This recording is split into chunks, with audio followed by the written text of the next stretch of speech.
দেশের বাইরে আমার কোনো ঠিকানা নেই, এটাই হলো আমার ঠিকানা। এই দেশ, এই দেশের মাটি, মানুষই আমার সব কিছু, কাজে আমি দেশের বাইরে যাব না। 2018 সালেই 8 ফেব্রুয়ারি ঢাকা একটি আদালতে জিয়া অরফানেজ ট্রাস্ট দুর্নীতি মামলায় বেগম খালেদা জিয়াকে 5 বছরের কারাদণ্ড প্রদান করেন আদালত। খালেদা জিয়ার মামলার চূড়ান্ত নিষ্পত্তি আজকে হয়েছে। আপনারা জানেন যে আমরা 32টি সাক্ষী এই মামলায় দিয়েছিলাম এবং এই মামলার মধ্যে 261 দিন মামলার কার্যক্রম আমরা পরিচালনা করেছি।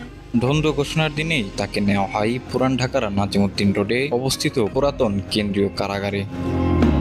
বিএনপি দাবি করে এই রায় রাজনৈতিক উদ্দেশ্য প্রণোদিত। তারা বলেন, শেখ হাসিনার নেতৃত্বাধীন সরকার রাজনৈতিক প্রতিপক্ষ দমন করেই এমন মামলা সাজিয়েছেন।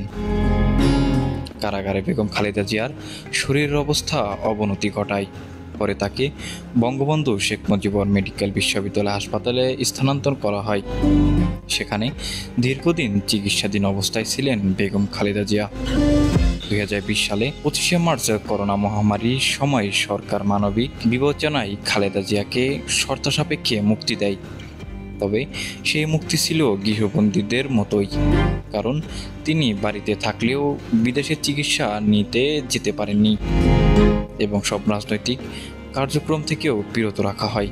তারপরেই যেন ছাত্র জনতার গণ অভ্যুত্থানের পর গত 6 August BNP chairperson Begum Khaleda জিয়ার দণ্ড মওকুফ করে মুক্তির আদেশ দেন রাষ্ট্রপতি। এবার কেয়ার হাসপাতালে চিকিৎসাধীন অবস্থায় এই সংবাদ পান বেগম খালেদা জিয়া। মুক্তির পরদিনই 7 আগস্ট নয়াপল্টনে বিএনপির সমাবেশে ভিডিও বার্তার বক্তব্য দেন খালেদা জিয়া। তারপরেই শরীরের কথা চিন্তা করে লন্ডনে চিকিৎসার উদ্দেশ্যে 10 জানুয়ারি রওনা হন তিনি।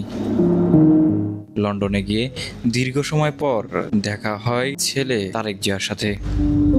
সেখানে যেন গভীর মায়া মমতা প্রকাশ পেয়েছে কিছু ছবিতে। সংবাদ মাধ্যমগুলোতে শোনা যাচ্ছে আগামীকাল অর্থাৎ 6 মে দেশে ফিরবে বিএনপি চেয়ারপারসন খালেদা জিয়া। তাকে ঘিরে যেন রাস্তাঘাটে হই হুল্লো পড়ে গেছে, কখন আসবে দেশনেত্রী।